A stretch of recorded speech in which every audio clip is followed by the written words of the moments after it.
بسم اللہ الرحمن الرحیم والصلاة والسلام علی رسولہ النبی الرؤوف الرحیم اما بعد۔ عزیز طلباء و طالبات، انڈرسٹینڈنگ آف قرآن کورس میں سے ہم تعارف قرآن اور اس کی متعلقہ بحثیں اس پر بات کر رہے ہیں۔ آج کا ہمارا لیکچر ہے حفاظت قرآن۔ اس لیکچر میں ہم حفاظت قرآن سے متعلق بحث کریں گے کہ حضور نبی اکرم صلی اللہ علیہ وسلم کے دور میں اور آپ صلی اللہ علیہ وسلم کے بعد کے زمانوں میں قرآن مجید کی حفاظت کس طرح کی گئی، قرآن پاک کی حفاظت کا طریقہ کار کیا رہا، قرآن پاک کس طرح لکھا گیا اور کیسے اسے حفظ کیا گیا، اور کتنے کوششیں اور کتنے مراحل سے قرآن مجید کی حفاظت کی گئی ہے۔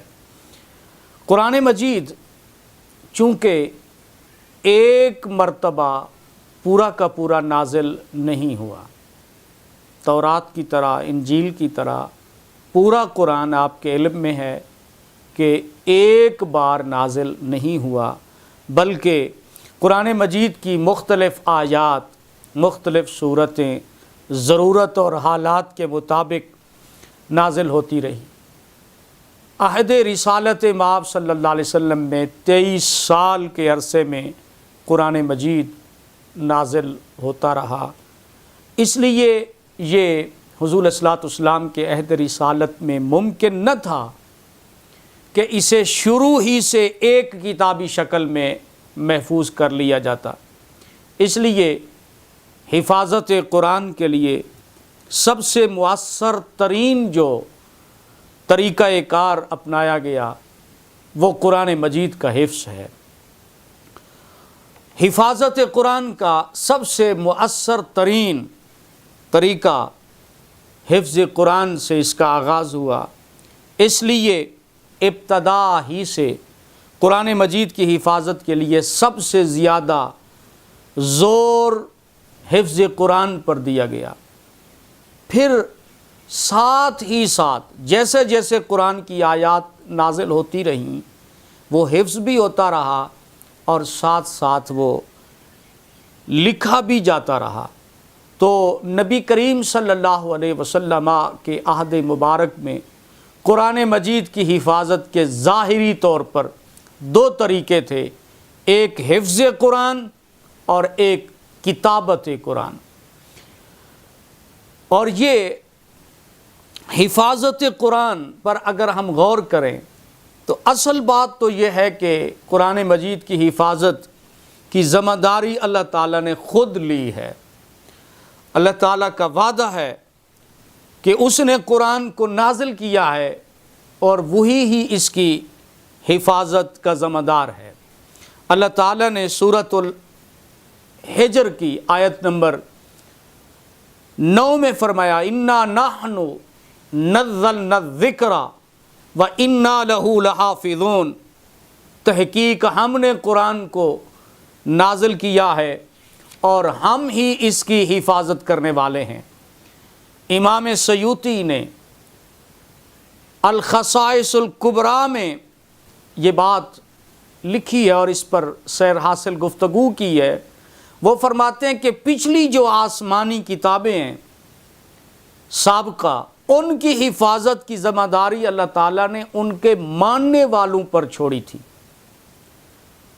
سورۃ المائدہ کی آیت نمبر 44 میں اللہ تعالیٰ نے ارشاد فرمایا اِنَّا أَنزَلْنَا التَّوْرَاةَ فِيهَا هُدًى وَنُورٌ يَحْكُمُ بِهَا النَّبِيُّونَ الَّذِينَ أَسْلَمُوا لِلَّذِينَ هَادُوا وَالرَّبَّانِيُّونَ وَالْأَحْبَارُ بِمَا اسْتُحْفِظُوا مِنْ كِتَابِ اللَّهِ وَكَانُوا عَلَيْهِ شُهَدَاءَ فَلَا تَخْشَوُا النَّاسَ وَاخْشَوْنِي وَلَا تَشْتَرُوا بِآيَاتِي ثَمَنًا قَلِيلًا وَمَن لَّمْ يَحْكُم بِمَا أَنزَلَ اللَّهُ فَأُولَٰئِكَ هُمُ الْكَافِرُونَ۔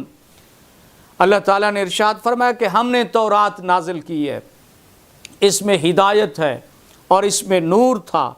فرمایا کہ بنی اسرائیل کے انبیاء جو اللہ کے فرما بردار تھے وہ اس تورات کے مطابق فیصلے دیتے رہے، اور اس تورات کے مطابق فیصلے دیتے رہے یہودیوں کے علماء اور احبار۔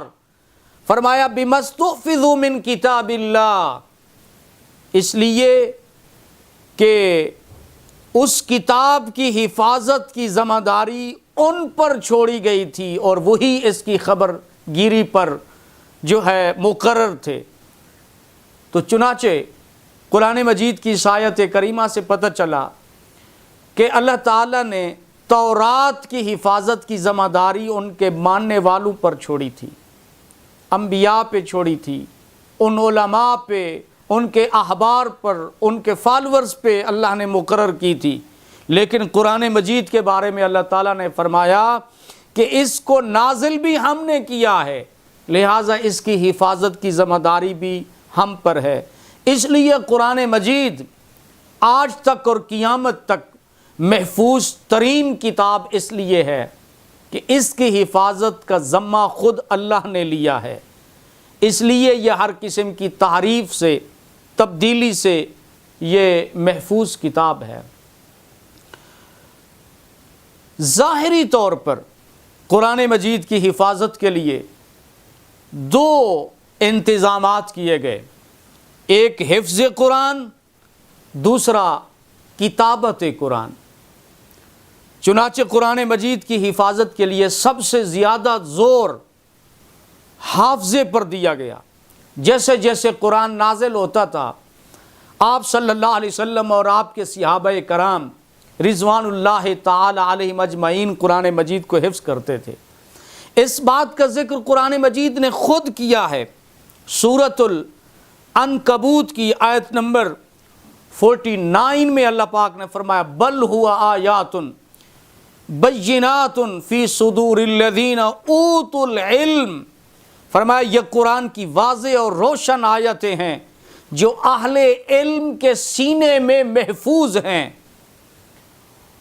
اور قرآن مجید کی اس آیت کریمہ سے پتہ چلا کہ قرآن امت مسلمہ کے اہل علم کے سینوں میں محفوظ ہے اور محفوظ رہے گی، اور ان کے حافظوں میں اللہ تعالیٰ نے اسے ڈال دیا ہے۔ یعنی یہ امت اس قرآن کو پڑھے گی، اسے تسلیم کرے گی، اسے دل و جان سے ایمان لائے گی، اس پر عمل کرے گی اور پھر اس قرآن کو اپنے سینے میں محفوظ رکھے گی۔ چنانچہ اس عظیم کتاب کی حفاظت قلم اور کاغذ سے زیادہ حفاظ کے سینوں میں کرائی گئی۔ چنانچہ ابتدا میں قرآن مجید کے لیے سب سے زیادہ زور حافظے پر دیا گیا۔ یہی وجہ ہے کہ حضرت عبداللہ بن مسعود رضی اللہ تعالی عنہ فرماتے ہیں کہ حضرت جبریل علیہ السلام جب وحی لے کر آتے تھے اور آپ صلی اللہ علیہ وسلم کو سناتے تھے، حضور نبی اکرم صلی اللہ علیہ وسلم اللہ کا کلام جبرائیل سے جیسے سنتے تھے، حضور علیہ الصلوۃ والسلام اسے جلدی جلدی پڑھتے اور اسے دہراتے تاکہ وہ اچھے طریقے سے یاد ہو جائے اور دل و دماغ میں محفوظ ہو جائے۔ اس صورتحال میں اللہ نے حضور کو تسلی دی اور رہنمائی فرمایا میرے حبیب صلی اللہ علیہ وسلم لا تحرک به لسانک لتعجل به ان علینا جمعہ وقرآنہ، اے حبیب صلی اللہ علیہ وسلم آپ قرآن کے ساتھ اسے یاد کرنے میں جو جلدی کرتے ہوئے اپنی زبان کو حرکت دیتے ہیں، فرمایا میرے حبیب صلی اللہ علیہ وسلم آپ اپنی زبان کو اتنا جلدی حرکت نہ دیں، بے شک اس قرآن کو آپ کے سینے میں محفوظ کرنا اور اسے پڑھانا ہمارے ذمہ ہے۔ تو قرآن کی اس آیت کریمہ سے یہ بات واضح ہو گئی کہ نزول وحی کے وقت جلدی جلدی الفاظ کو دہرانے کی اللہ پاک نے فرمایا زیادہ ضرورت نہیں ہے، بلکہ اللہ تعالیٰ اے محبوب آپ کے ذات میں ایسی قوت اور حافظہ پیدا کر دے گا کہ آپ اسے بھول نہیں سکیں گے۔ فرمایا سَنُقْرِئُكَ فَلَا تَنْسَى، ہم آپ کو قرآن پڑھائیں گے کہ آپ اسے بھولیں گے نہیں۔ چنانچہ یہی ہوا کہ ادھر سے قرآن مجید نازل ہوتا تھا اور ادھر سے حضور صلی اللہ علیہ وسلم کو یاد ہو جاتا تھا۔ تو سب سے پہلے قرآن مجید کے حافظ تاجدار کائنات حضرت محمد مصطفیٰ صلی اللہ علیہ وسلم آئے ہیں، اور پھر حضور علیہ الصلوۃ والسلام کے حافظے میں یہ بات حدیث کی کتابوں میں آج تک درج ہے کہ قرآن مجید جب نازل ہوا حضور علیہ الصلوۃ والسلام اسے حفظ کرتے تھے۔ پھر ہر رمضان میں حضرت جبرائیل علیہ السلام کو حضور علیہ الصلوۃ والسلام قرآن سناتے تھے۔ جبرائیل علیہ السلام کے ساتھ حضور قرآن کا ورد کرتے تھے، قرآن کا دور کرتے تھے۔ جبرائیل پڑھتے تھے، حضور سنتے تھے، اور حضور علیہ الصلوۃ والسلام پڑھتے تھے، جبرائیل سنتے تھے۔ چنانچہ حدیث پاک میں جب آپ کا وصال ہوا تو اسی سال آپ صلی اللہ علیہ وسلم نے 2 مرتبہ حضرت جبرائیل علیہ السلام کے ساتھ قرآن کا دور کیا ہے۔ اسی طرح قرآن مجید کے حفاظ صحابہ میں ہم دیکھتے ہیں کہ حضور علیہ الصلوۃ والسلام کے ساتھ قرآن کے حافظوں کی لسٹ میں بہت سارے صحابہ ہیں۔ اور یہ بات میں کہہ دوں حقیقت کہ تورات اور انجیل اور زبور ان کے حافظ وہ پیغمبر تھے جن پر وہ نازل ہوئی۔ ان کی امتوں نے اس وقت سے لے کر آج تک کسی امتی کو ان کی کتابیں آسمانی حفظ نہ ہو سکی۔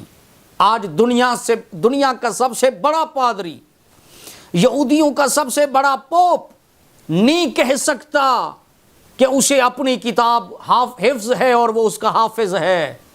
لیکن خوش نصیبی، خوش بختی ہے امت مسلمہ کی کہ مسلمانوں میں ہزاروں نہیں بلکہ لاکھوں دنیا میں قرآن مجید کے حافظ ہیں، اور سب سے پہلے حضور علیہ الصلوۃ والسلام اس کے حافظ تھے۔